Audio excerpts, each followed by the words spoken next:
The paradox of self-sufficiency. Is being untouchable worth being unloved? The question is not simply why some people are alone. The disturbing question we must ask is why some people are utterly untouchable, and whether that armor is protecting them from the world or protecting the world from them. We aren't talking about the socially awkward or the shy. We are talking about the person who stands in the center of the room, radiating an almost visible force field of independence.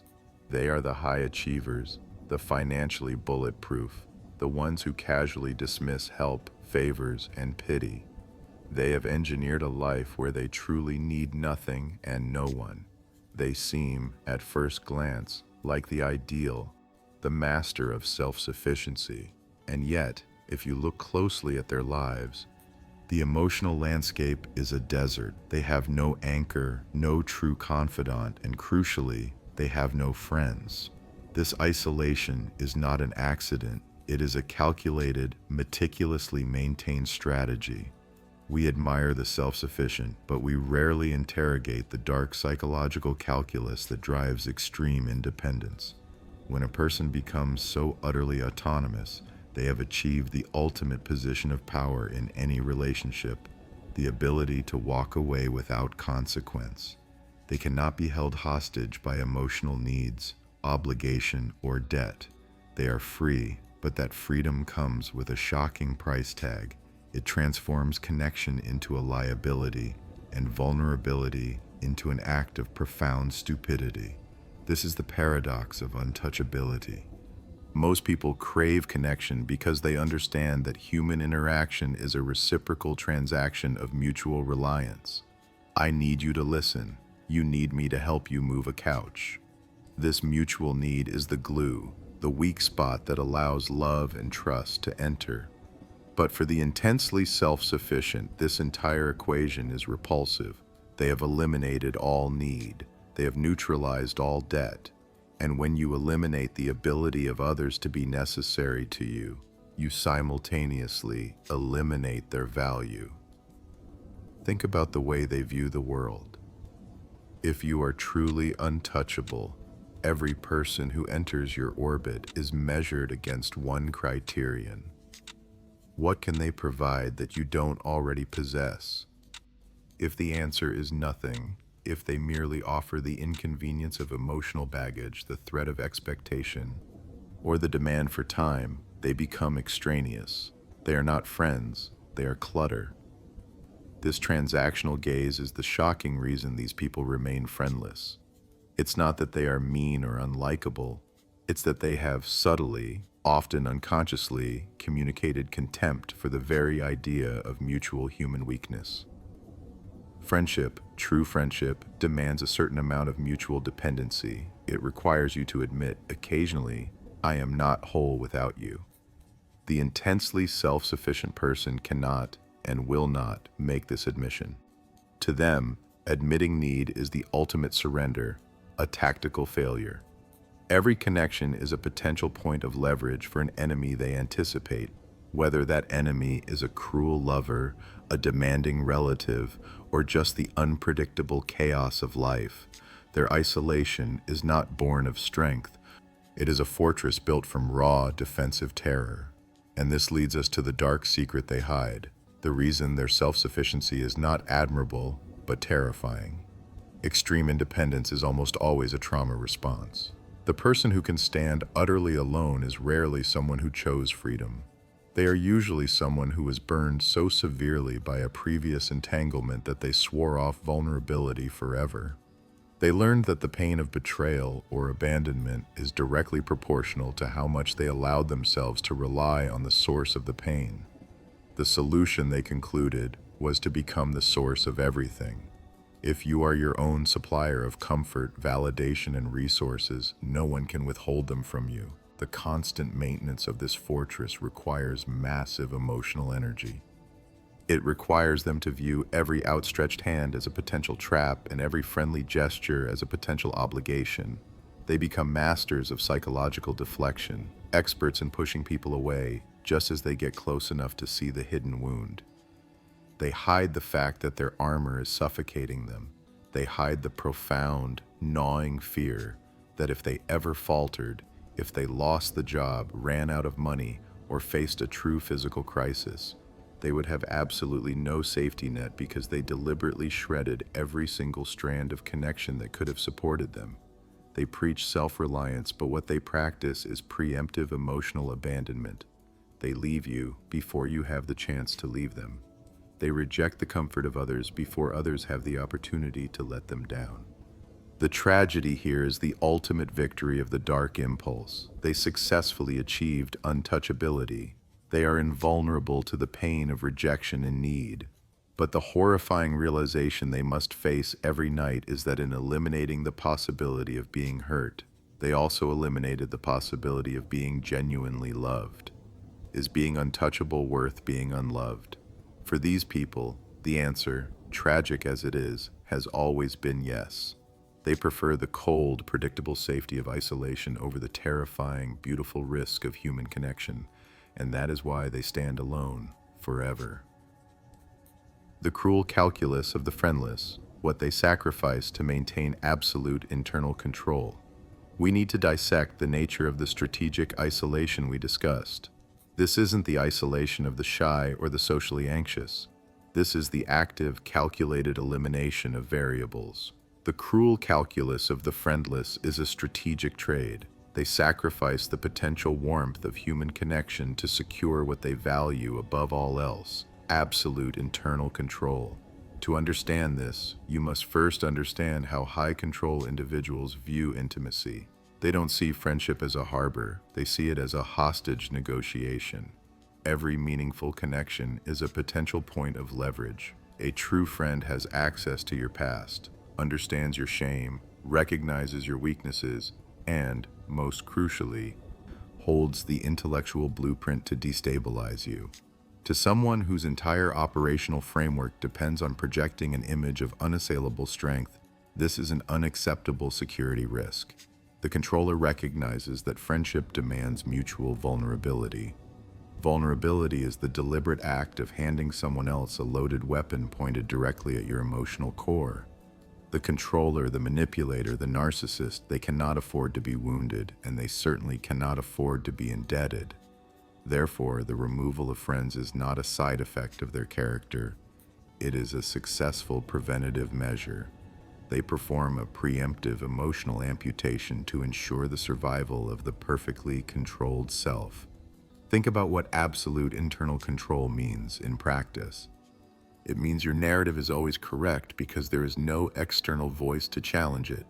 It means your motivations are always pure because there is no intimate witness to question your actions or point out the inconvenient moral contradictions. The friendless person creates a closed, self-referential ecosystem where they are the sole creator, judge, and jury.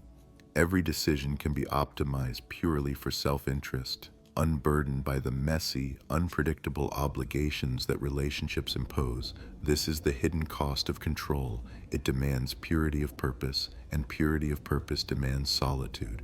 A friend requires compromise. A friend introduces friction. A friend demands empathy, which for the deeply self-serving individual is an energy sink and a resource drain. The time, the emotional investment, the necessary concession of autonomy, all of that is deemed inefficient. They are not optimizing for happiness, they are optimizing for psychological impermeability. But what are they protecting so fiercely? What secrets demand such an elaborate defensive perimeter? They are protecting the ultimate unstable reality beneath the curated facade. A long-term friend, someone who sees you in your failures and your unguarded moments, sees the structural weaknesses. They see the inconsistency between the person you present to the world and the person who wakes up panicked in the middle of the night. This exposure, the threat of being truly known, is catastrophic to the person who derives their sense of value solely from performance and perception. Intimacy threatens to reveal that the emperor has no clothes, or worse, that the pedestal they stand on is built on quicksand. The sacrifice of connection is ultimately the cost of maintaining the grand deception, the lie that they are entirely self-sufficient, morally bulletproof, and utterly stable. They are sealing themselves in a vault, not necessarily to keep the world out, but to prevent the delicate internal mechanism from being observed, analyzed, and possibly disassembled by a compassionate but observant witness. The trade is cold and precise, a lifetime of predictable, sterile isolation in exchange for maximum self-sovereignty. They haven't failed at friendship. They have succeeded spectacularly at eliminating the greatest threat to their psychological fortress. They have made the cruel calculus, and in their own dark estimation, they have won. Isolation as a tactic, the Machiavellian strategy of using solitude as the ultimate shield. We've spent enough time discussing the sad, stumbling reality of social awkwardness and crippling shyness. Now we enter the colder, far more calculated reality of the dark operator. Because for some people, the people who understand power in its purest, most ruthless form, loneliness isn't a byproduct of failure. It is a meticulously crafted tactical asset. We are moving past the clumsy, awkward recluse. We are talking about the predator who is intentionally clearing the field before the hunt. This is Block 3, Isolation as a Tactic, the Machiavellian strategy of using solitude as the ultimate shield. The shocking reason some people have absolutely no friends is not that they are incapable of making them, but that they view friends, family, and loved ones as fundamentally unacceptable liabilities. Think about it through the cold lens of pure self-interest.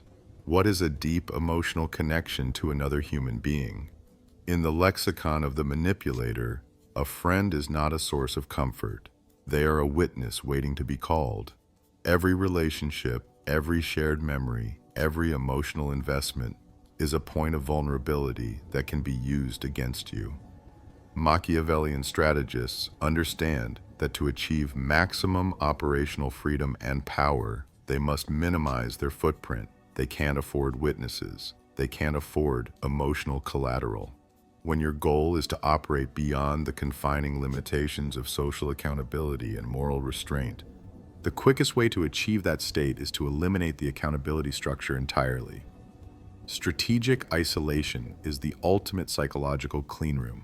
It keeps their intentions opaque. If you have no one in your inner circle, then there is no inner circle to betray your secrets, whether accidentally or intentionally. This is the seismic difference between emotional weakness and tactical strength. The vulnerable person suffers isolation. The strategic operator creates isolation. The suffering individual seeks connection, even when it harms them. The strategic individual actively rejects connection because it harms their objective. The result is total, unshakable control over their own personal narrative. If you are isolated, nobody can accurately gauge your stress levels, your financial situation, or your plans for the next week. You become psychologically unreadable, and in the dark arts, being unreadable is infinitely more valuable than being liked. They are actively decommissioning potential threats, and their closest emotional ties are seen as the biggest threats of all. They don't need emotional sustenance, they need operational security. They need the certainty that when they are executing a complicated maneuver, whether it's a high-stakes financial deception or a devastating relational blow, no one is close enough to see the preparatory steps or to predict the direction of the attack. Consider the cost of maintaining a public facade of normalcy. It drains energy. It forces compliance with petty social norms. The person utilizing isolation as a shield doesn't care about compliance. They care only about efficacy. By severing ties, they achieve an almost perfect level of plausible deniability. When the fallout finally hits, who can attest to their whereabouts? Who can vouch for their mood 3 weeks ago? Who holds evidence of their preparatory moves? The answer is no one. They have engineered a vacuum around themselves. They eliminate the weakest link, the emotional connection, allowing them to execute their objectives with zero emotional baggage and virtually untraceable links back to the source. The isolation allows them to move seamlessly between identities, to shed and adopt new personas without anyone being able to point to the contradiction. They are psychologically rootless and therefore untouchable. So, when you encounter that person who has zero visible connections, that colleague who eats lunch alone at their desk every day, that neighbor whose entire life is a total unnerving mystery, don't pity them. Don't automatically assume they are cripplingly shy or socially inept. Ask yourself a very pointed, very cold question. Is this a person suffering from isolation or a person benefiting from it? Are they avoiding people because they are afraid of the light or because they are afraid of witnesses? In the realm of dark psychology, the ultimate freedom is the freedom from observation. And that freedom is purchased through absolute, strategic, terrifying solitude. It's the ultimate defense mechanism, ensuring that when they finally decide to strike, there is no one left to call for help, and certainly no one who knows enough to stop them. Their loneliness is not a deficiency, it is their armor. Leave your like. The freedom of the cage. How total isolation becomes the ultimate form of self-worship. We always look at the person with no friends and assume the narrative. Social anxiety, chronic awkwardness, the fear of rejection. We pity them. But pity is the first thing we must strip away, because for a terrifying segment of the population, having no friends is not a trauma they endure, but a victory they orchestrate. This is the psychological reality of the chosen isolate, the high-functioning recluse whose solitary existence is predicated not on fear of others, but on contempt for them. This personality type views social connection as inherently contaminating. Think about what a friendship requires: compromise, emotional reciprocity, vulnerability, and, most importantly, the acceptance that your self-perception will occasionally be challenged by an external witness. For the individual who sees themselves as possessing a rare, perfect insight or a superior moral or intellectual standing, the very act of engaging with the common populace is a threat to their self-concept. A friend is not a support system. A friend is a flawed mirror that might reflect back something they don't want to see: a weakness, a moment of confusion, a mistake.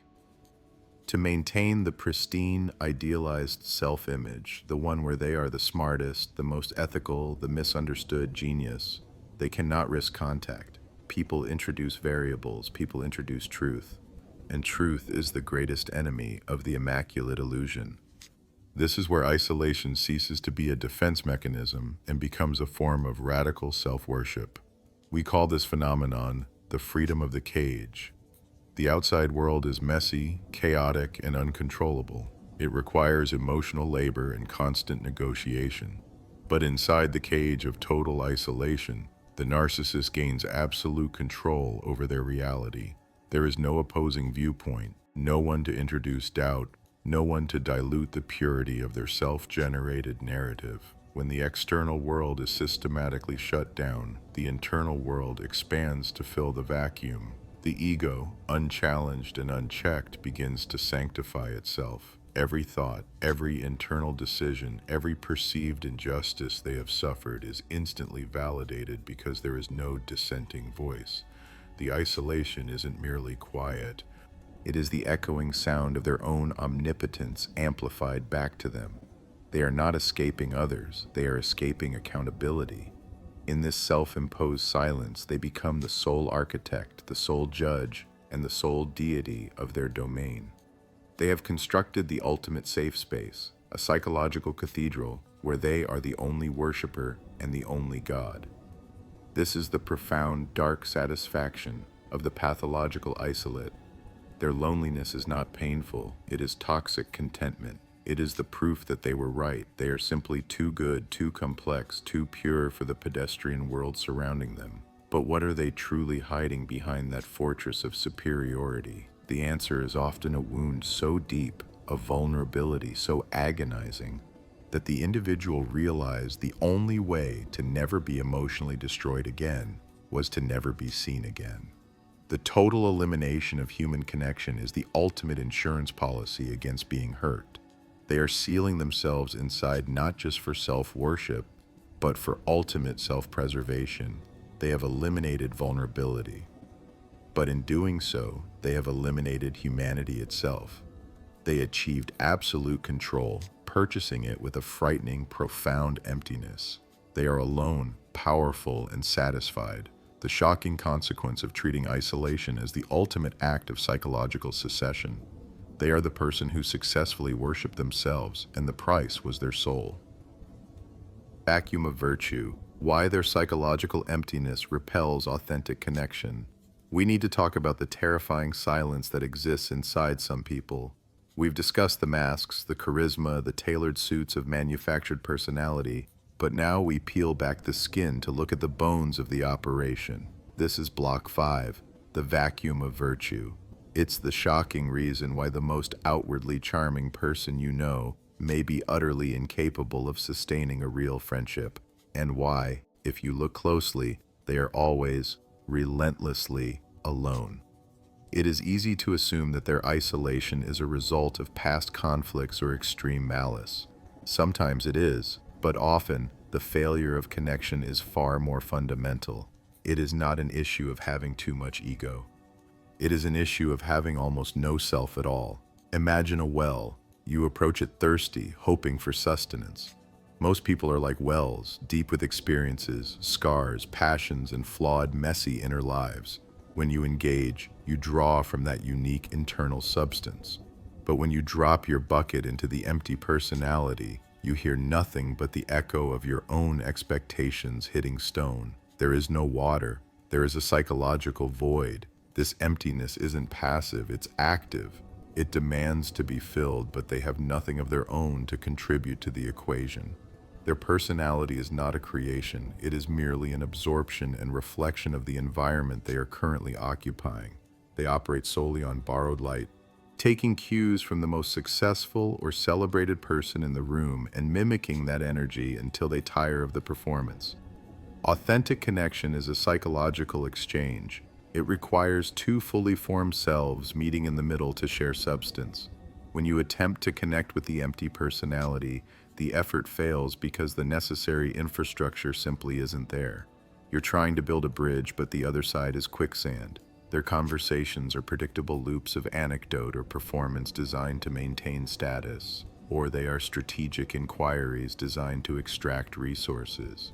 Their vulnerability is often a calculated disclosure, a move designed to elicit sympathy and draw you further into their orbit, but never a true, messy unveiling of the soul, because tragically, they don't believe they have a soul worth unveiling.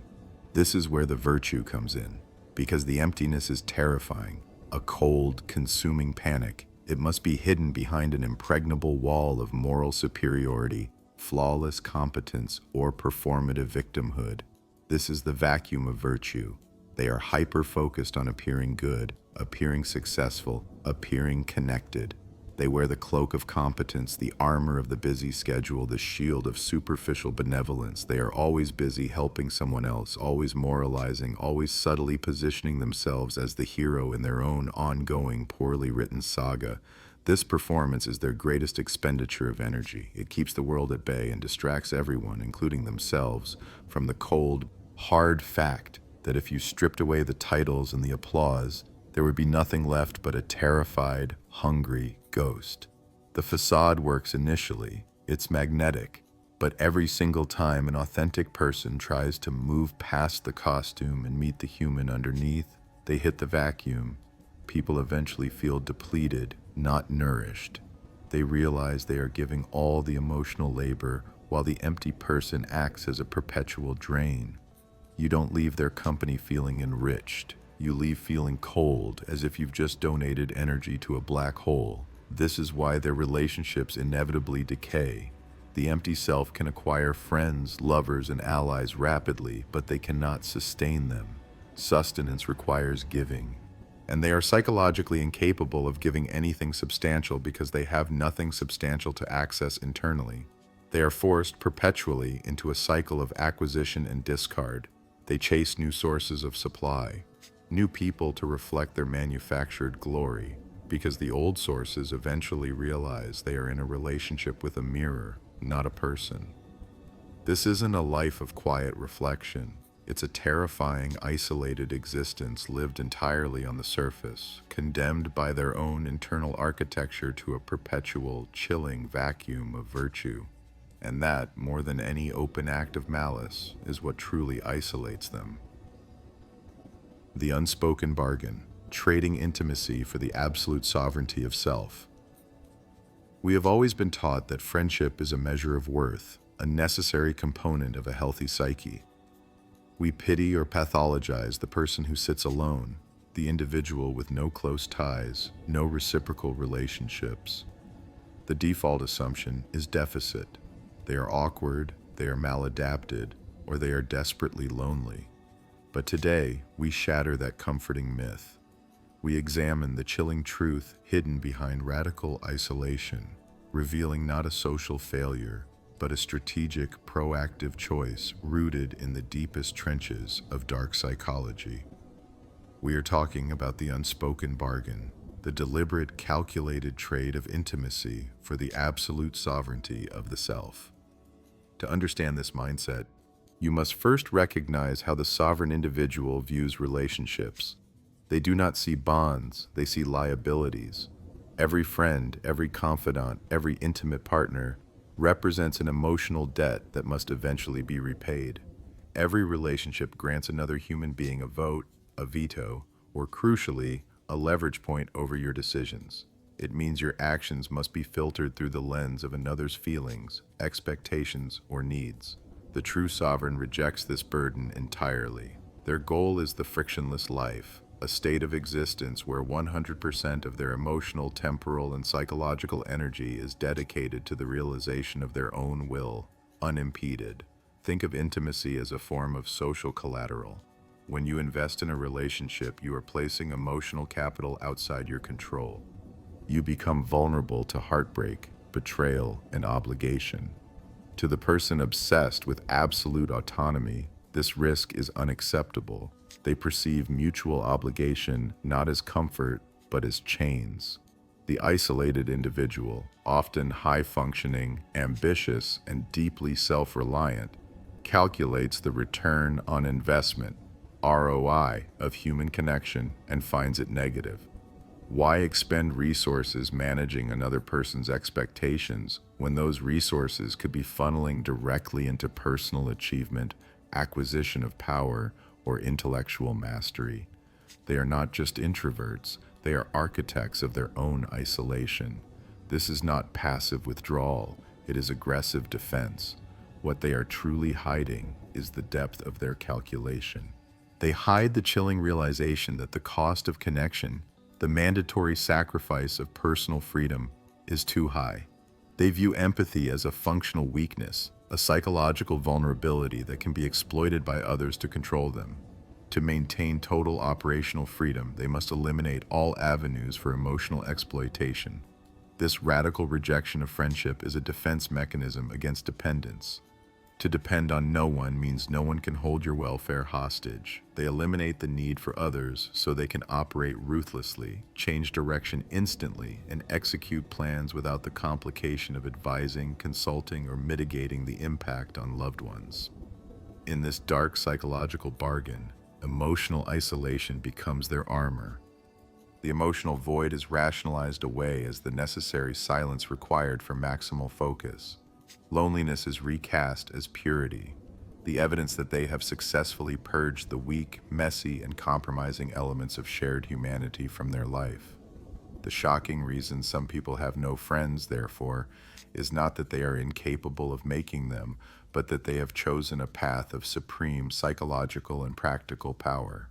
They have signed an unspoken bargain. I will forfeit the warmth of human connection in exchange for the absolute, unquestioned, and unbreakable sovereignty of self.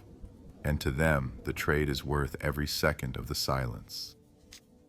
The perfect predator. Why proximity to others threatens their carefully constructed facade. It is a chilling paradox. The successful manipulator who manages hundreds of transactional relationships but possesses zero lasting friends. We often mistake this isolation for eccentricity or profound shyness, but that assessment is a catastrophic error. The lack of sustained, intimate connections in the life of the perfect predator is not a symptom of their broken personality. It is the absolute foundation of their control structure. It is strategic isolation, a high-stakes choice made to preserve the carefully constructed facade they rely on for psychological survival.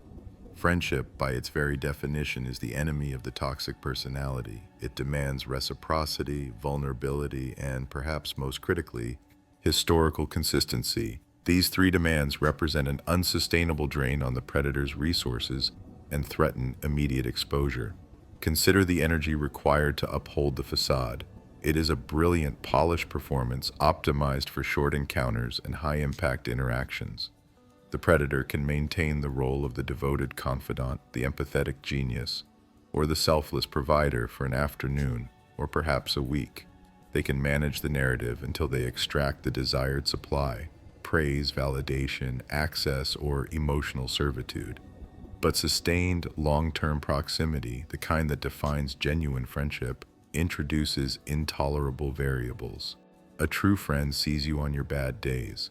They witness the moments when the mask slips, when the engineered patience evaporates, or when the carefully curated values are abandoned in favor of ruthless self-interest. A casual acquaintance will take your word as gospel, but a friend who shares history with you becomes an unsolicited archivist of your inconvenient truths. They remember the story you told 6 months ago, the one that directly contradicts the new, revised narrative you are spinning today. They remember the promises you broke and the people you discarded. This archival function of friendship is dangerous because it provides undeniable proof of the predator's most terrifying characteristic, their radical inconsistency, the constant shifting manipulation of reality. Furthermore, friendship demands sustained emotional labor. It requires showing up when it is not convenient, offering comfort without seeking immediate validation, and celebrating the friend's success even when that success overshadows your own. For the individual driven by pathological self-interest, this is a net emotional drain. They only understand giving as a calculated investment, designed to yield a specific, controllable return. When a friend reaches the point where they require genuine, selfless support, when they ask for something the predator cannot monetize or spin for their own gain, the relationship ceases to be profitable supply and is instantly terminated. The predator will manufacture a crisis, pivot into victimhood, or simply ghost the friend, leaving the bewildered victim wondering how such profound closeness could vanish overnight. The greatest threat of proximity, however, lies in transparency. Intimacy requires vulnerability, and vulnerability demands that the predator reveal the core of their being. And this is the secret they guard with obsessive isolation. They are fundamentally empty. They are masters of mirroring, reflections of what they believe you want to see, proficient in mimicry and emotional camouflage. But they possess no inherent self to anchor the identity.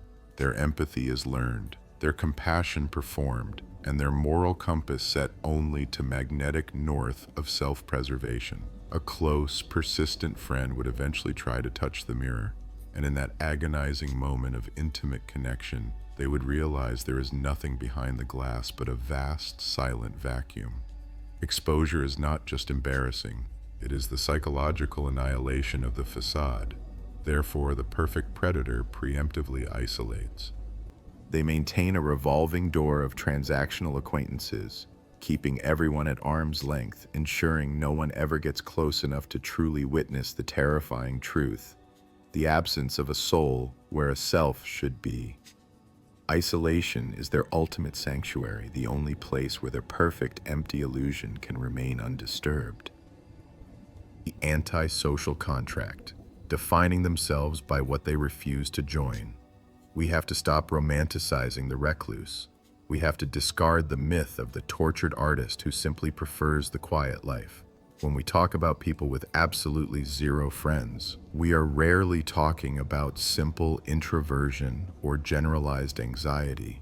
We are talking about a far more complex and often darker psychological mechanism, the intentional refusal of the social contract. This is the anti-social contract, and it is defined not by sadness, but by superiority. The shocking reason some people actively maintain isolation is rooted in a profound fear of vulnerability, masked by a malignant sense of moral or intellectual purity. They define themselves not by the communities they build, but by the communities they ruthlessly reject. For the vast majority of human beings, friendship and community are sources of strength. For the strategic alienator, these are sources of corruption, compromise, and exposure. Every friendship in their internal ledger is a transaction that carries a devastatingly high cost. The expectation of reciprocating effort, the tolerance of imperfection in others, and most terrifyingly, the necessity of revealing imperfection in the self. They look at the messy dance of human connection, the petty arguments, the necessary forgiveness, the constant negotiation, and they deem it too lowbrow, too dangerous, or too morally tainted for their elevated existence. Their solitude is not a prison. It is a meticulously constructed throne room where they alone are judge, jury, and perfect moral arbiter. They don't want to play the game because they fear they cannot win, so they declare the entire game beneath them. This posture of rejection creates a crucial psychological payoff: immediate, effortless superiority. If you refuse to join the club, you can perpetually judge the actions of the members without ever having to risk your own reputation by participating. The moment they allow a genuine connection, they risk having their self-constructed reality tested, challenged, or, the ultimate horror, found wanting. What is it they are hiding? They are hiding the fragility of their manufactured identity. They have built an entire self-image based on theoretical perfection. They are the ideal friend, the ideal partner, the ideal citizen, but only because they have never actually had to fulfill those roles. Their goodness is hypothetical. Their moral high ground is secured solely through inactivity. Proximity breeds scrutiny, and scrutiny threatens to expose the great truth, that their perceived purity is merely fear of commitment masquerading as philosophical depth. They use their lack of social connections as proof of their discernment. If I had friends, the narrative goes, they would have to be people of the highest caliber. Since I see no one who meets my standard, my isolation is merely proof of my rare quality. This is the core of the narcissistic supply derived from deliberate isolation, the ability to feel eternally righteous and perpetually misunderstood. They are martyrs in a war nobody else knew was happening, a war waged against the perceived mediocrity of the masses. But the antisocial contract exacts a gruesome toll. While they gain perceived control and the illusion of moral superiority, they sacrifice the mechanisms of real-world calibration. They lose the mirror of genuine feedback. In their controlled kingdom of one, their biases ossify into dogma, and their insecurities, uncorrected by outside input, metastasize into paranoia and contempt. They become experts on humanity without ever touching a human hand. The greatest tragedy is that deep beneath the intellectual armor, the need for connection is often fiercely alive. But the walls they built to protect their ego have become too thick to breach, even by themselves. They have confused independence with alienation, mistaking their self-imposed distance for strength. Ultimately, they are defined not by the pure self they aspire to be, but by the relentless, exhausting performance of what they refuse to join. And in that refusal, they condemn themselves to a lifetime of profound, self-inflicted psychological stagnation. They are lonely not because others left them, but because they judge the world unworthy of their presence. The hidden cost of concealment. What must be hidden so deeply that no one can approach? We often look at the isolated person, the one who sits alone in the office, the neighbor who avoids eye contact, the family member who is always conspicuously absent, and we assign reasons: shyness, social anxiety, introversion. We grant them the benign label of lonely. But there is another category entirely, a far darker mechanism at work, driven not by fear of rejection, but by the absolute terror of exposure. These are the people who have zero friends, zero confidants, zero long-term attachments, because those connections represent the highest possible risk to their meticulously constructed fraudulent existence. Their isolation is not a side effect. It is the fundamental infrastructure of their survival. The shocking reason some people have no friends is that they are hiding something so morally corrosive, so profoundly destructive, that the smallest sustained connection would guarantee its reveal. What must be hidden so deeply that no one can approach? The answer is simple. their moral bankruptcy.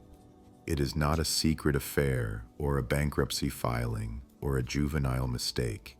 It is the awareness of a profound, cold abyss where empathy should reside. They conceal the necrotic core of their identity, the conscious, calculated knowledge that they are a predator operating in disguise. For the average person, friendship requires vulnerability, sharing imperfections, and offering trust. But for the individual living this total concealment, vulnerability is the equivalent of opening the blast doors of a high-security vault. To be seen clearly is to be destroyed. Think about the structure of a lie. A simple lie needs a short wall. A complex systemic deception, one that defines an entire personality, requires a fortress. And the moment a friend is allowed inside the fortress, they start mapping the terrain, noticing the inconsistencies, and eventually they will find the room where the truth is chained. This is why casual acquaintances are tolerated only briefly. Transactional relationships are favored, and true intimacy is avoided like plague. Intimacy is the ultimate truth serum. The person who has no friends is often the person who is actively managing massive internal supply lines of validation, while simultaneously guarding a devastating secret about their true nature, their sociopathy, their narcissistic rage, or the actions they took to secure their current position that ruined someone else's life. The deeper the moral injury they have inflicted, or the more fundamentally selfish their ongoing reality is, the wider the perimeter they must maintain. They become masters of calculated non-existence. They offer nothing authentic. They practice emotional flatlining, ensuring that every interaction is shallow, scripted, and utterly forgettable. This emotional distance is their camouflage.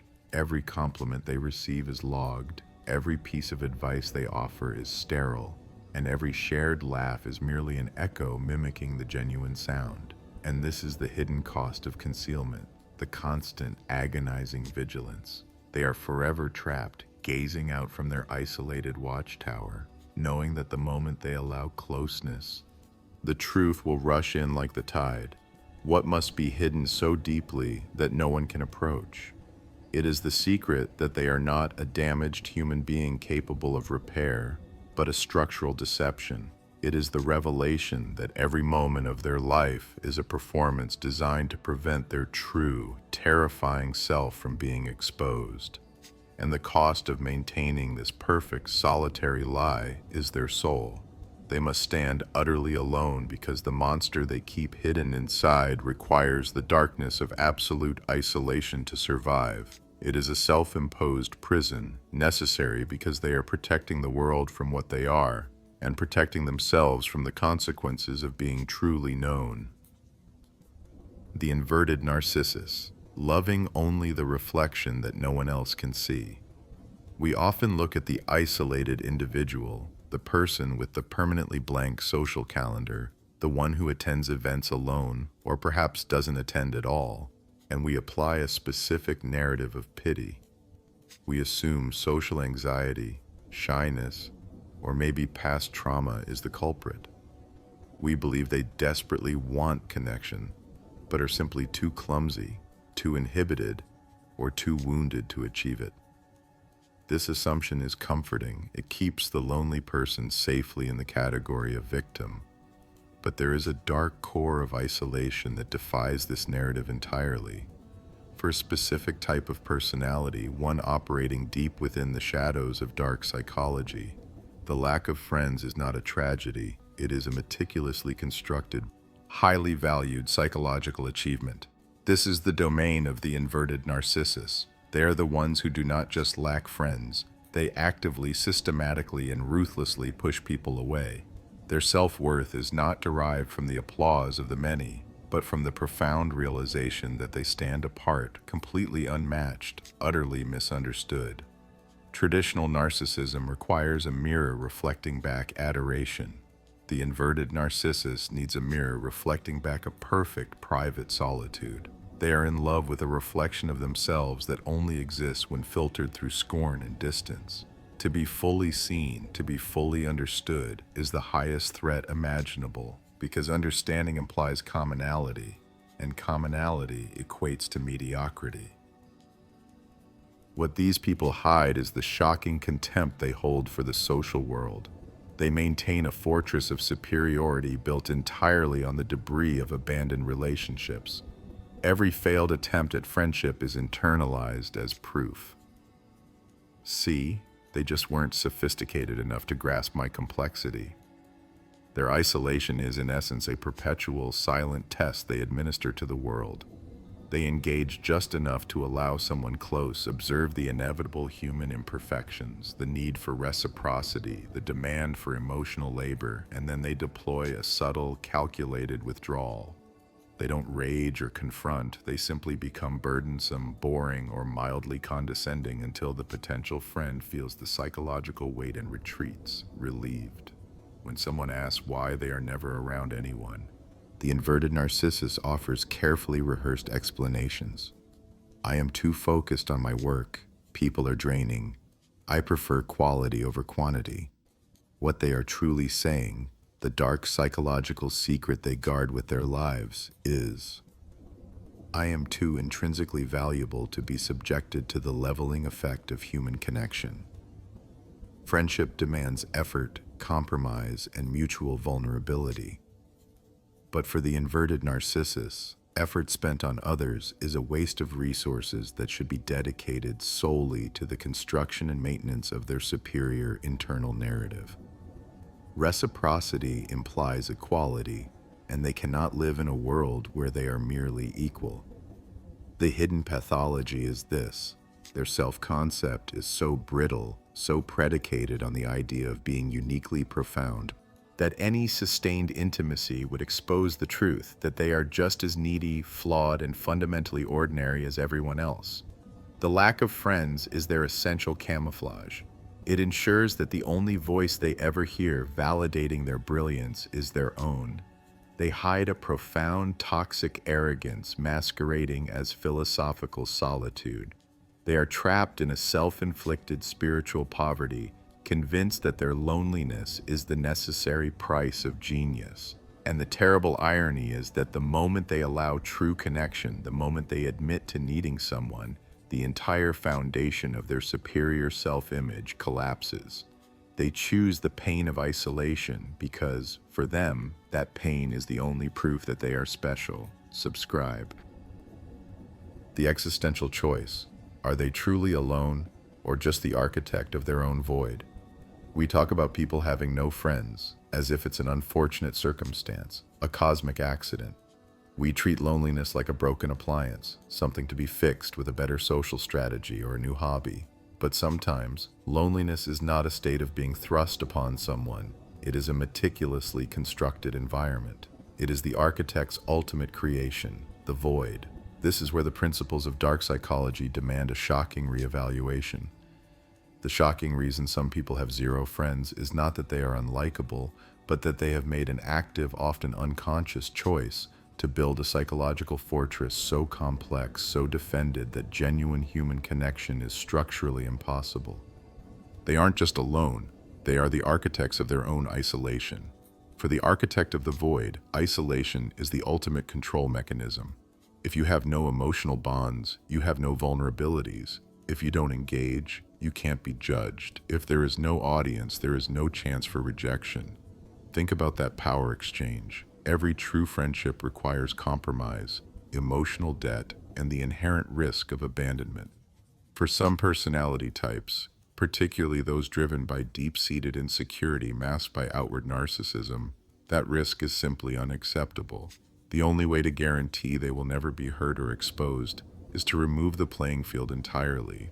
They are not alone because people reject them. They are alone so that no one can reject them. Their loneliness is a preemptive strike.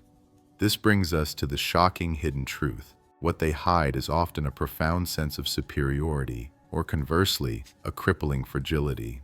Let's explore the superiority complex first. For the individual who believes they are intellectually or morally elevated above the common masses, interaction feels like dilution.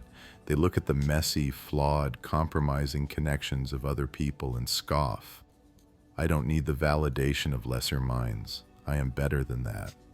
Their solitude becomes a perverse badge of honor, proof that they are too complex, too pure, or too insightful for the mundane emotional currency of friendship.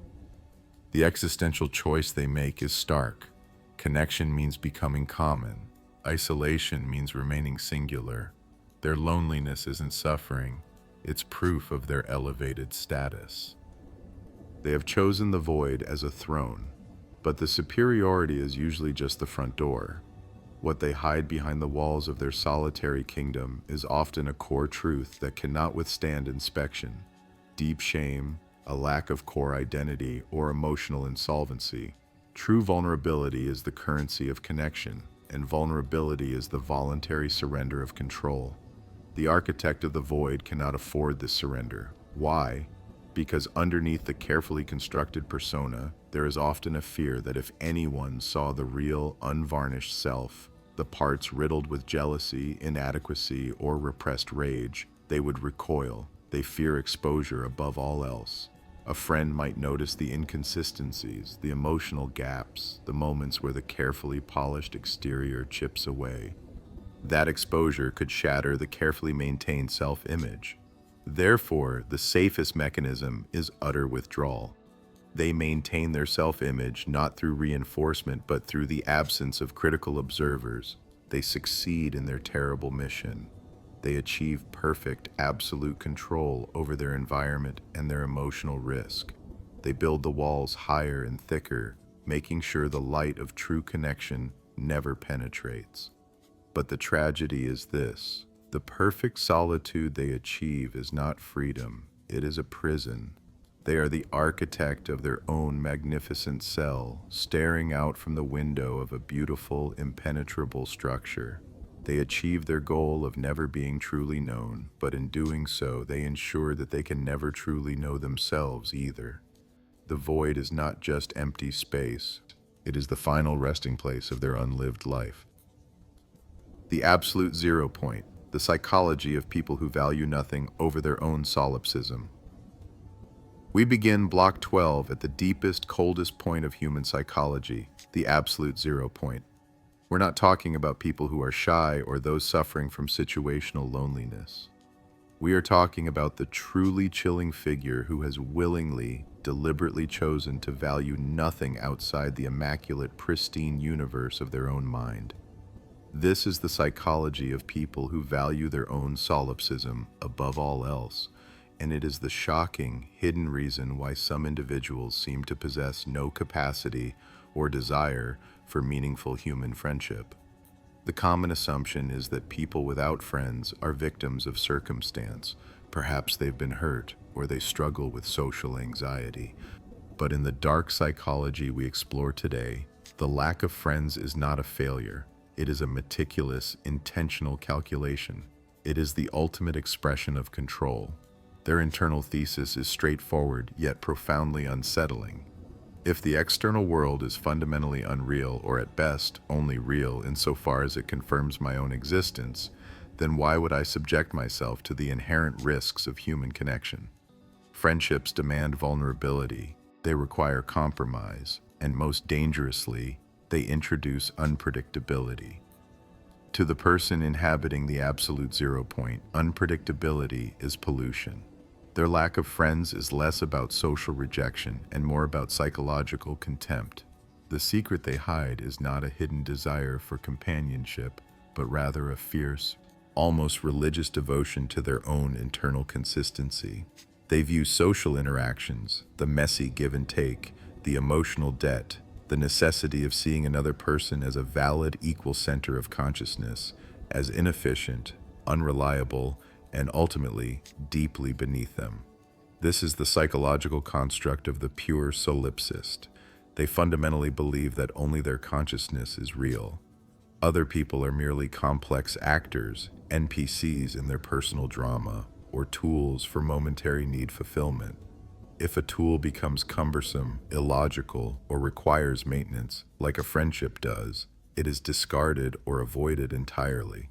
This is why attempts to connect with such a person often feel like talking through a pane of thick glass. They hear the words, but they do not process the shared humanity behind them. The absolute 0 point requires zero emotional expenditure on external entities. Every ounce of psychological resource is reinvested into the self. This creates a highly controlled but terrifyingly rigid internal system. They achieve a kind of self-engineered satisfaction, which outsiders might mistake for profound serenity, but which is actually the deep, cold peace of absolute numbness.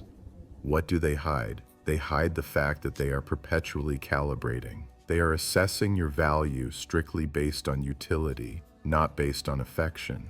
If you were truly their friend, you would have access to the chaos, contradiction, and imperfection that friendship demands. But they cannot allow that access because their entire ego structure is built on the belief that they have transcended human frailty. Friendships expose frailty, your own, and eventually theirs. To maintain their superiority, they must remain untouchable. They cultivate an aura of self-sufficiency so complete that it repels genuine emotional intimacy. If they allow you close, they risk discovering that your reality is just as valid as theirs, and that catastrophic revelation would shatter their solipsistic fortress. The shocking secret they keep is the cold truth that they believe you and everyone else are lesser, less authentic, less worthy of the energy required to sustain a connection. When they are forced into social situations, they deploy sophisticated mimicry. They can appear charming, analytical, and even caring, but this is transactional theater. They use these moments to gather data on human behavior, data which helps them further refine their isolated existence. They are anthropologists in the human jungle, not participants. The cost of this absolute 0 point is the capacity to feel true warmth, true shared joy, or true shared grief. By prioritizing total control over vulnerability, they ensure that nothing external can ever hurt them. But by the same mechanism, nothing external can ever truly matter to them. They have achieved perfect safety, but that safety is the psychological equivalent of a sterile, empty vault.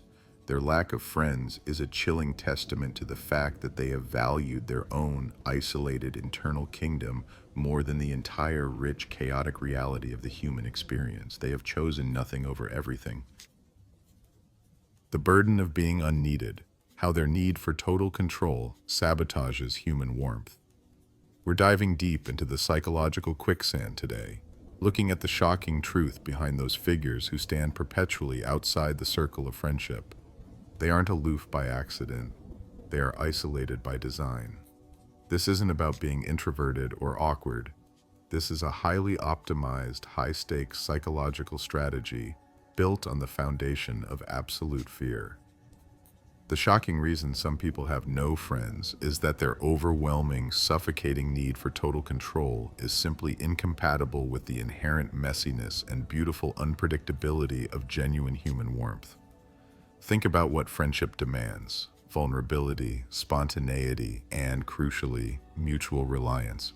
For the person trapped in the dark psychology of total control, those requirements are not endearing. They are existential threats. Vulnerability is a breach in their carefully constructed armor. Spontaneity is chaos. And mutual reliance?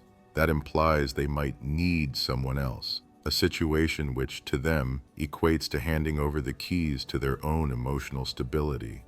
They view true connection not as comfort, but as an unstable variable that must be immediately neutralized. Their life is not a tapestry, it's a detailed architectural blueprint. Every interaction must be scripted, every outcome must be forecasted, and every relationship must be managed like a tightly controlled subsidiary. When you try to offer genuine warmth, say, an unexpected gift, or an offer of help without being asked, you immediately disrupt their delicate social architecture. They recoil, not because they are ungrateful, but because you introduced an element that was outside of their jurisdiction. They didn't authorize that warmth.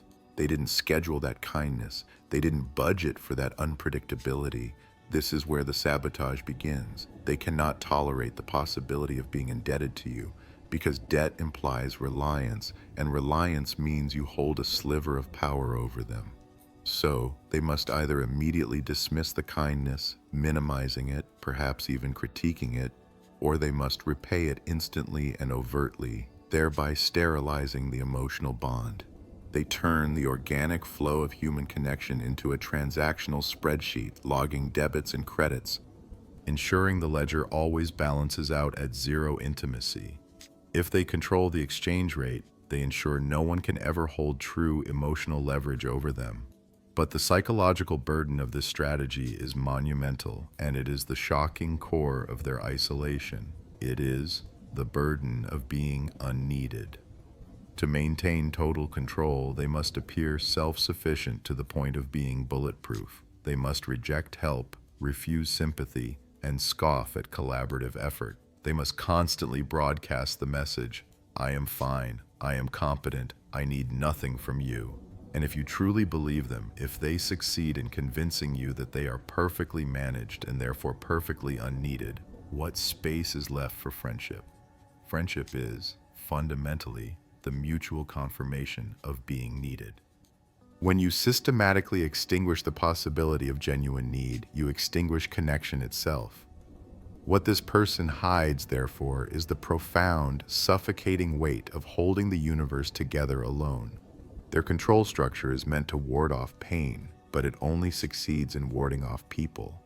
They are constantly expending energy monitoring their social perimeter, ensuring no act of unplanned kindness slips past the guardrails. They are suffering from chronic emotional exhaustion, trapped inside the high walls of their own design, desperate for connection, yet paralyzed by the terror of letting go of the reins. The tragic paradox is that the more control they exercise over their lives, the less control they have over their own destiny, which is slowly cemented into a structure of predictable, icy solitude. They would rather suffer the known pain of being utterly alone than face the exhilarating, terrifying risk of letting someone else matter. They prefer the brittle, controlled silence of a managed life to the noisy, unpredictable warmth of genuine human love. And in that choice, we find the shocking reason they have ensured their own life is eternally friendless. Their control did not save them from pain. It simply made the pain permanent and ensured they would bear the burden entirely alone. The dread of vulnerability. Why isolation is the only escape from the truth of the real self. We tend to view the socially isolated person through a lens of pity or awkwardness. We assume they lack the skills, or maybe the opportunities, to make friends. But what if we are missing the most critical and darkest psychological mechanism at play? What if the isolation isn't an accident but a profound and deliberate strategy? A highly effective, if agonizing, defense against an enemy far more terrifying than rejection. This is the hidden truth behind profound, lasting loneliness, especially among individuals who are otherwise capable and intelligent. They have no friends because they have meticulously engineered their life to ensure no one gets close enough to see the real self. The shocking reason some people have no friends is simple. They fundamentally believe that the core of who they are, the essence hidden beneath the veneer of competence or charm, is rotten, toxic, or irreparably flawed. They are not hiding from the world. They are hiding themselves from the world. Psychologists define this as chronic pathological shame. This isn't just embarrassment. This is the core conviction that one is unworthy of love, belonging, or even benign attention.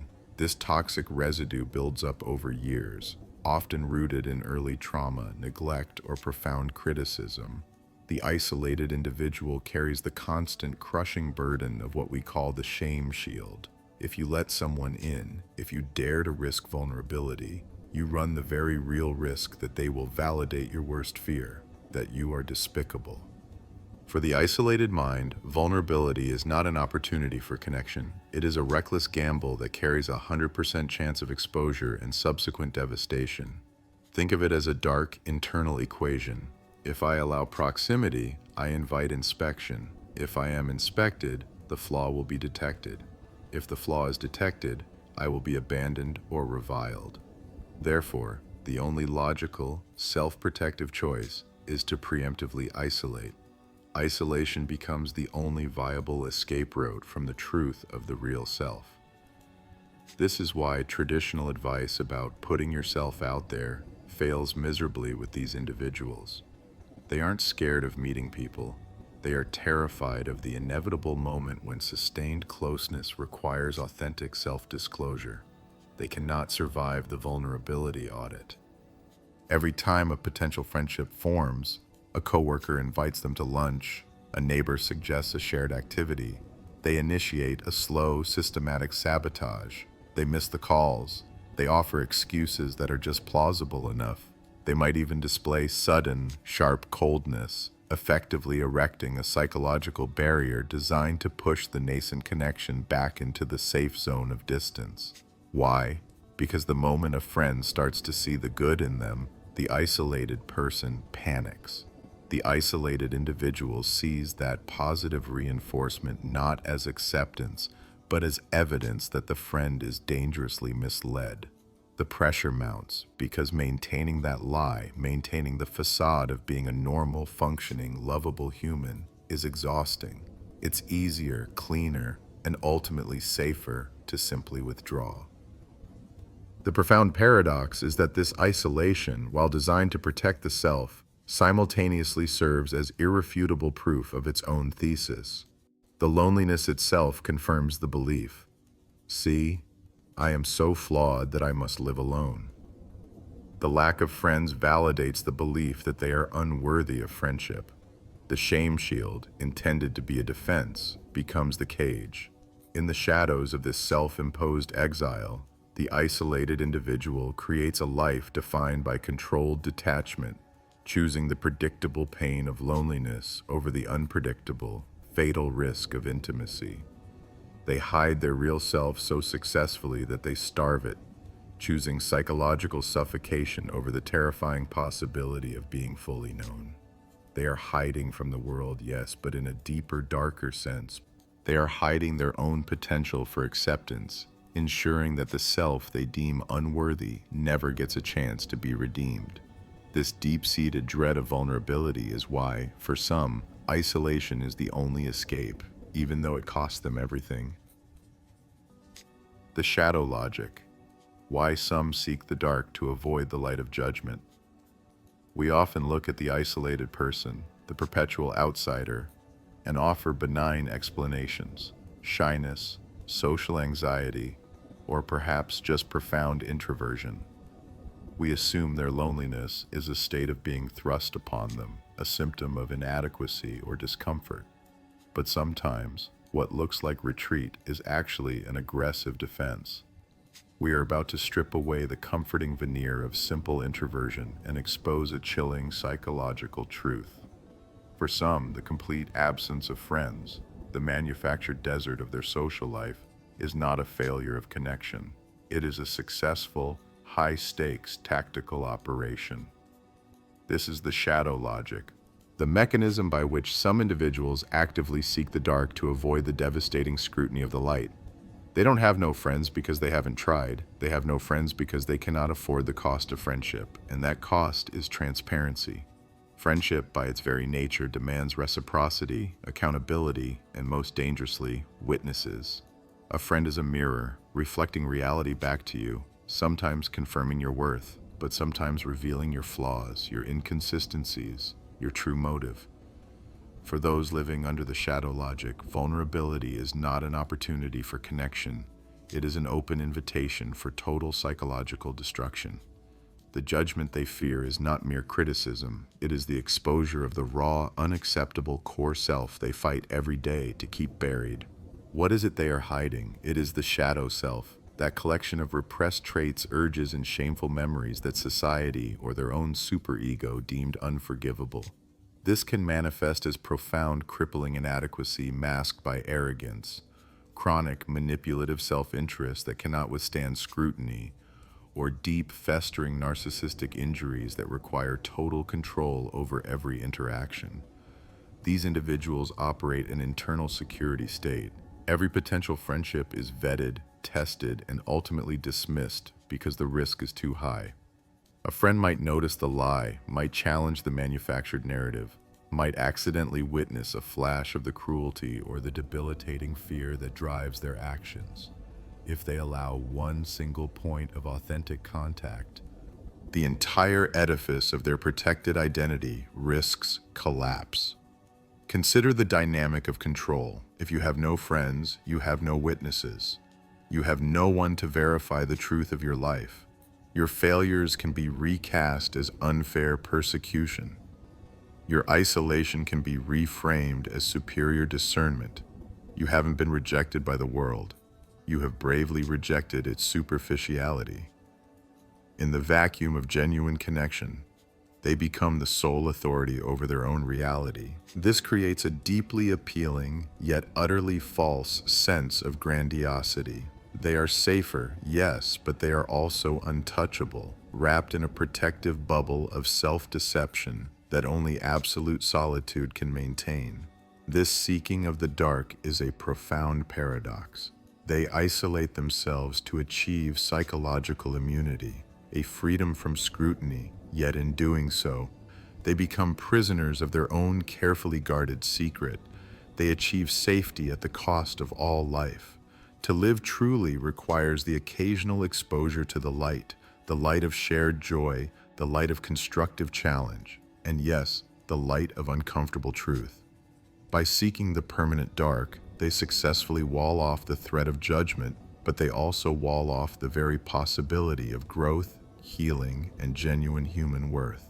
They become the perfect wardens of their own psychological prison, convinced that the terrifying cost of friendship is infinitely greater than the heavy, silent burden of living life entirely alone. The toxicity they cannot metabolize, why their hidden inner world is a universal repellent.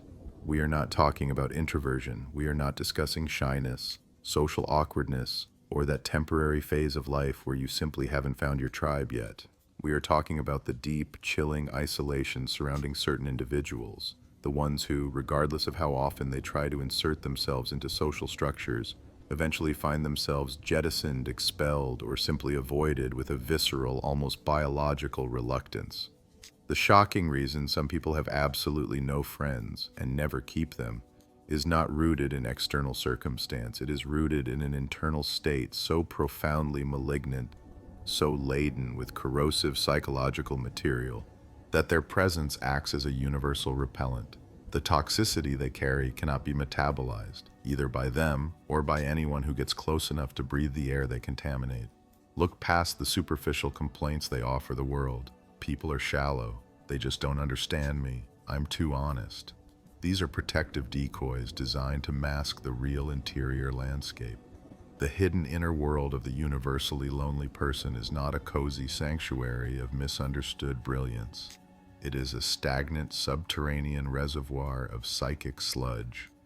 It is where resentment is incubated, where every past perceived slight is polished and reused as justification, and where the primary emotional currency is corrosive envy. This inner world demands tribute. It is fueled by the active cultivation of victimhood. These individuals are not passively unlucky. They are actively committed to the narcissistic narrative that the world, in its totality, owes them redress. This deep cognitive commitment acts like an acidic filter, dissolving any genuine warmth, any offer of connection, and any opportunity for reciprocal relationship. Everything that enters their sphere is immediately processed, not for enjoyment or connection, but for evidence. Evidence that their misery is justified, that others are inferior, and that they alone possess the terrible clarity of the truly marginalized martyr. This is the metabolic failure referenced in the title. Healthy minds process pain, grief, and envy, eventually converting the energy into growth, acceptance, or empathy. But for the perpetually isolated, the toxicity is hoarded. It is not managed, it is enshrined. It becomes their core identity. They have no mechanism for psychological excretion. They hold on to bitterness with the same intensity a drowning person holds onto a life raft. If they let go of the pain, they fear they will lose their entire self-definition. What happens when this internal decay reaches saturation point? It begins to leak. The repulsion isn't conscious recognition of a moral failing. It is primal.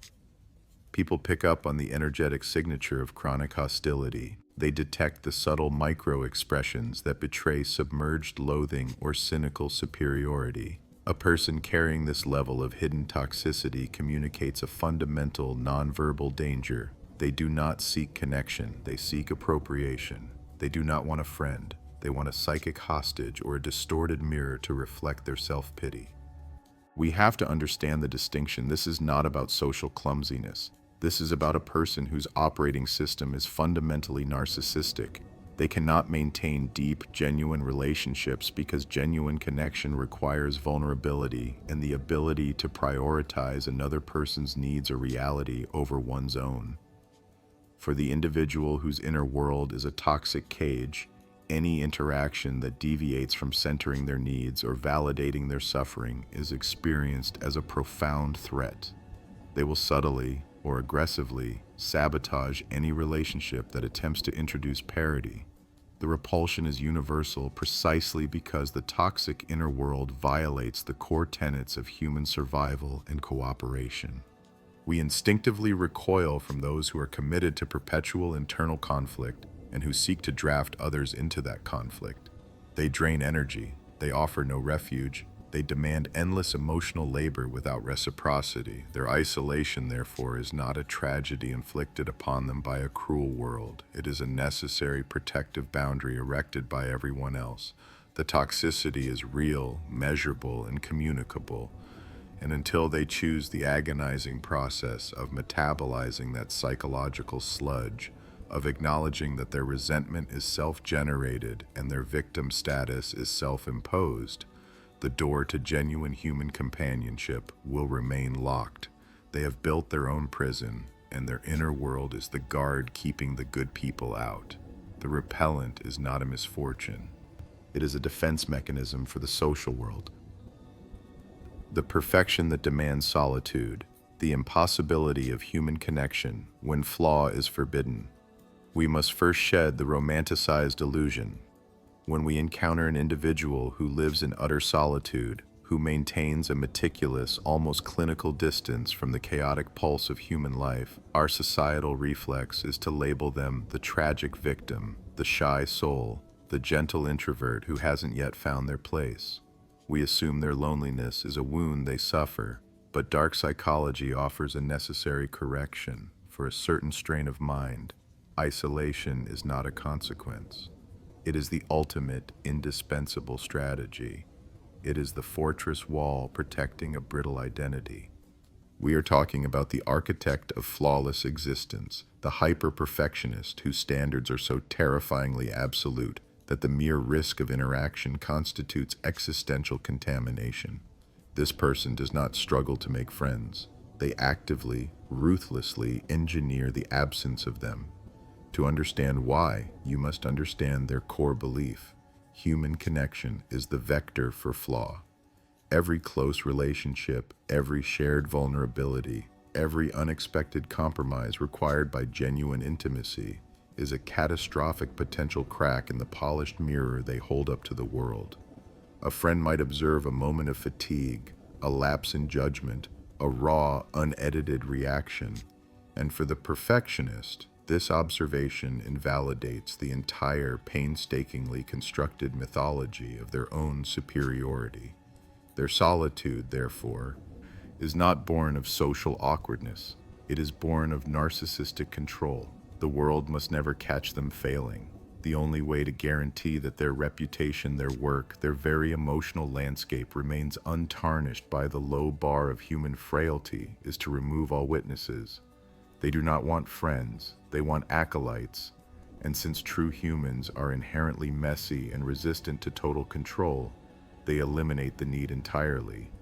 They preemptively exile themselves before they can be exiled for the crime of being human. This is the shocking reason some people have absolutely no friends. They demand a level of loyalty and awe that only a reflection can provide. They view others not as potential companions, but as inherent threats to their meticulously curated reality. They perform a constant, dark social cost analysis. What is the emotional gain of this relationship? A momentary easing of loneliness? Now, what is the risk? The risk is that this person will see the moment the mask slips. The risk is exposure. The risk is being judged, and judging oneself according to external, mediocre standards. The cost vastly outweighs the benefit. So, they sever the ties before they can even be knotted. And what are they hiding? This is the truly corrosive secret. They are hiding a terrifying, profound, unforgivable flaw that they alone know exists. It is not usually a secret crime or a hidden shame, but something far more structural. A terrifying realization of deep, average mediocrity, or perhaps a profound inability to genuinely feel empathy or connection without calculating the advantage. They have achieved the outward markers of success, the perfect career, the immaculate home, but the interior is hollowed out, maintained by sheer, exhausting willpower. If someone were to get close enough, they might see that the perfection is just paper-thin veneer stretched over a gaping, terrified void.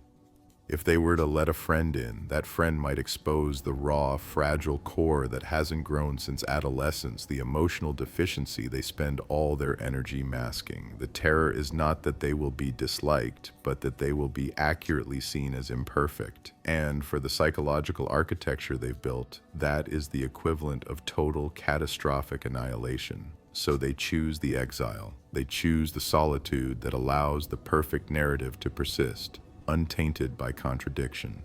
They achieve the cold, unyielding perfection they demand, but they achieve it at the ultimate price.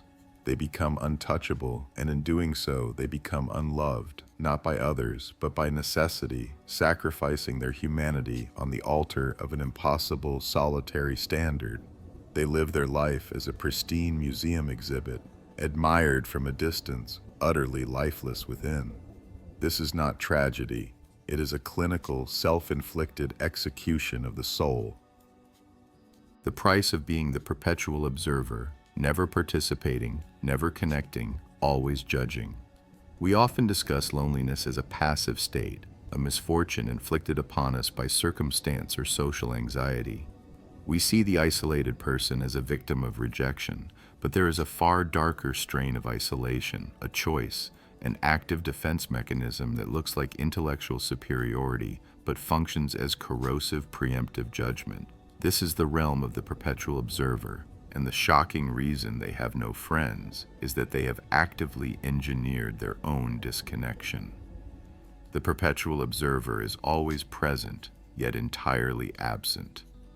They are the corner table analyst, the silent nodding figure at the edge of the group, gathering data, forming opinions, but never under any circumstances diving into the turbulent, messy currents of participation. They are not shy, they are self-appointed judges. Their lack of connection is not a failure to be chosen, it is a refusal to choose connection on equal terms. To them, participation means contamination. Vulnerability means loss of control. They build a psychological balcony high above the common ground, viewing humanity as a series of predictable, flawed, and often hysterical specimens. The core secret they hide is this: their isolation fuels their perceived moral and intellectual high ground. Every time someone else messes up, shows weakness, engages in petty drama, reveals transparent motives, the observer gains currency. It confirms their chosen position. Their internal monologue is a constant validation loop. I knew that would happen. Their motives are so transparent. Why would I subject myself to that pedestrian nonsense? This judgment is not an unfortunate side effect of their personality. It is the entire structure upon which they stand. They utilize critique as a powerful, non-negotiable shield. When you are busy analyzing the flaws of the arena, you are safely protected from the risk of being judged within it. They gain the authority to critique the world, but they surrender their right to be part of it. This dark psychology dictates that complexity is dangerous. True friendship demands complexity, requiring forgiveness, shared failure, and mutual emotional investment. The perpetual observer substitutes depth with breadth. They know a little about everyone, but nothing true about anyone, including themselves. They are experts in the surface kinetics of human interaction, yet novices in genuine intimacy. They are driven by a deep, corrosive fear, the fear that if they were to actually step off that balcony, if they were to enter the fray and reveal their own authentic motivations, they would be found wanting. They are terrified of being observed back. The risk of being judged and found as flawed as the people they dissect is simply too great. So, they maintain distance. They look down and sneer at the sheep who rely on each other for emotional scaffolding. They champion their own self-sufficiency, framing their lack of social ties as sophisticated independence. But look closer and you see the profound brittleness. They are safe, yes, but they are also dry, untouched by the messy, regenerative waters of shared emotional experience. What they are hiding is not intellectual genius, but paralyzing insecurity. The constant, sharp judgment they deploy against the world is a sophisticated distraction from the unrelenting, far harsher judgment they reserve for themselves. They can't afford to let anyone close enough to pierce the illusion of perfect control. The price of being the perpetual observer is the slow, steady decay of the soul through non-use. They accrue knowledge, but they never gain wisdom. They are defined by what they reject, the need for human connection, and this rejection becomes their defining tragedy. They have no friends because they are too terrified of what friendship would demand, the dismantling of their fortress of judgment and the painful confrontation with their own unobserved self. They have traded genuine life for the cheap thrill of superiority, and they are left marooned on the island of their own corrosive critique. The silent curse, the profound lack of empathy that keeps the world at arm's length. Let's talk about isolation, not the temporary, lonely kind you feel when you're scrolling through social media, but the profound, structural absence of connection that defines some people's entire existence. We often simplify this reality, chalking it up to shyness, awkwardness, or a busy schedule. But for a select few, the reason they have no true friends is far darker, far more chilling, and operates outside the realm of typical social anxiety. It is the silent curse. It is the profound lack of empathy that keeps the entire world at arm's length. When we discuss empathy, most people think of emotional kindness. They think of feeling bad for someone else. But for the individual living under this curse, that entire mechanism is broken. They possess what we call cognitive empathy. They can read your face, they can calculate your pain, they know what the appropriate response should be, but there is zero effective resonance. There is no echo. When you tell them about a devastating loss, they don't feel the accompanying sadness. They feel blankness. They feel nothing but the intellectual requirement to perform a sympathetic action. This inability to feel the shared human experience creates an impenetrable wall. Imagine trying to catch a ball made of mist. Your hand passes right through it. That is what trying to connect with these individuals feels like. Because they cannot genuinely share emotion, every interaction becomes a transaction. Every conversation is a calculation. Friendships are not sources of mutual support or intimacy. They are utilitarian constructs, tools in the shed, categorized by how they might advance a goal, validate an insecurity, or provide a necessary resource. The shocking part is that this isolation, this profound lack of intimacy, is not a failure of strategy. It is a successful defense mechanism. It is the cold, clinical architecture of a self that views vulnerability as the ultimate liability. True connection requires risk. It demands that you reveal your flaws, your weaknesses, your true emotional dependencies. For the person suffering from this empathy deficit, often overlapping with high Machiavellianism or aspects of narcissism, vulnerability is simply too costly. It exposes them to the possibility of being seen as less than perfect, less than capable, or worst of all, simply ordinary. So, they don't retreat because they don't want friends. They retreat because they cannot afford the cost of true friendship. They are hiding a deep, crippling emptiness, a sense of self that may be so brittle or so inflated that any honest interaction risks shattering the illusion they have painstakingly constructed. To allow someone close enough to see the hollowness beneath the performance is unthinkable. The world is kept at arm's length not to punish the world, but to protect the carefully maintained facade of self-sufficiency. They may project an air of superiority, of being above the pettiness of friendship drama, or they may claim they simply haven't found anyone worthy of their time. These are the narratives they use, the convenient lies they sell to themselves and to peripheral observers. The reality is that the profound lack of empathy has already done the heavy lifting of sabotage. It has ensured that no one can breach the perimeter. When you cannot resonate with the joy or pain of another person, you fundamentally misunderstand the basis of human loyalty. You can only perceive self-interest, therefore you expect everyone else to operate strictly on self-interest as well. This creates a perpetual, self-fulfilling prophecy of distrust. They push people away before the inevitable rejection, a rejection they believe is guaranteed once their essential inability to connect is discovered. The end result is an existence lived behind a one-way mirror. They can observe, analyze, and manipulate the emotional theater of the rest of humanity, but they can never step onto the stage as an authentic participant. They become skilled observers of behaviors, mastering the script of human emotion without ever understanding the underlying language. This creates relationships that are superficial, fleeting, and transactional, leaving them perpetually alone, convinced that they are the only truly sophisticated players in a world full of naive fools. But the real curse is the price they pay. They gain safety from exposure, yes, but they sacrifice the deep, existential fulfillment that comes from shared humanity. They stand perpetually outside the warmth of the fire, cold and safe, watching everyone else burn brightly. That is the silent curse. That is the shocking reason some people have no friends. They chose isolation as a fortress against the profound vulnerability of being human.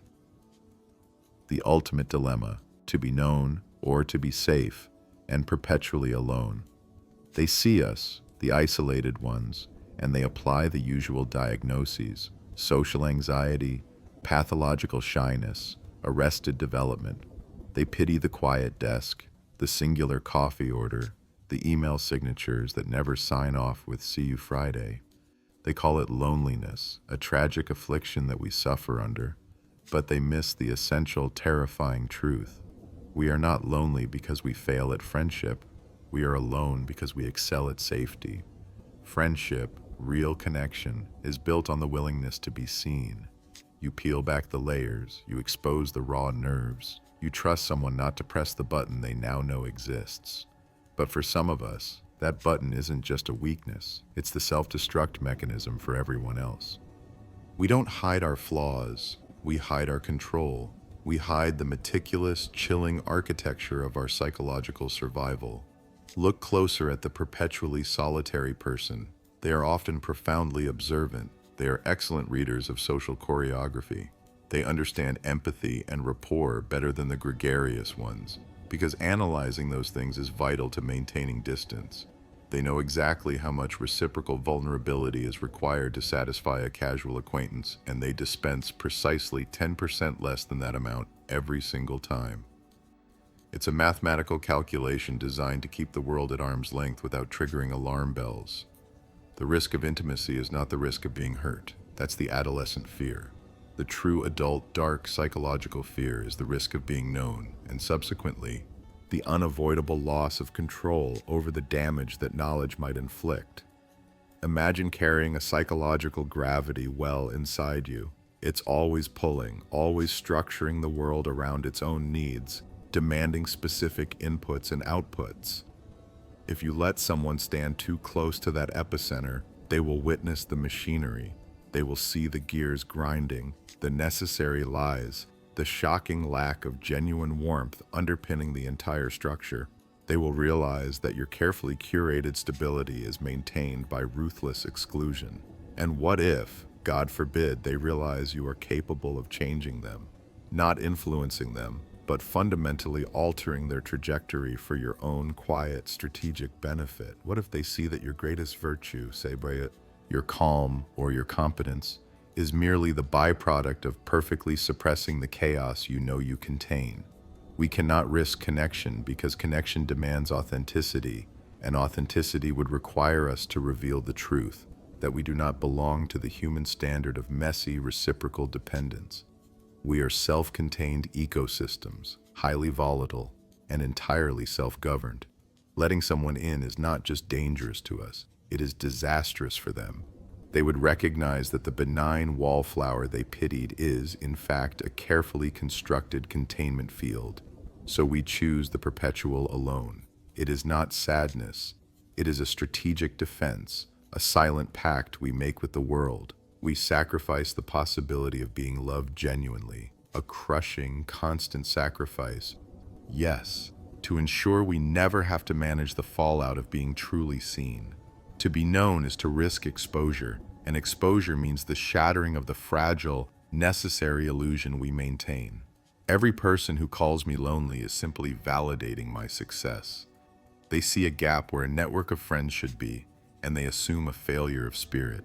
They never grasp that the gap is deliberate, a trench dug wide and deep to protect a secret that is not shameful, but lethal. I am safe, I am protected, and yes, I am alone. That is the price of keeping the world and myself intact, and I pay it willingly every single morning. Comment.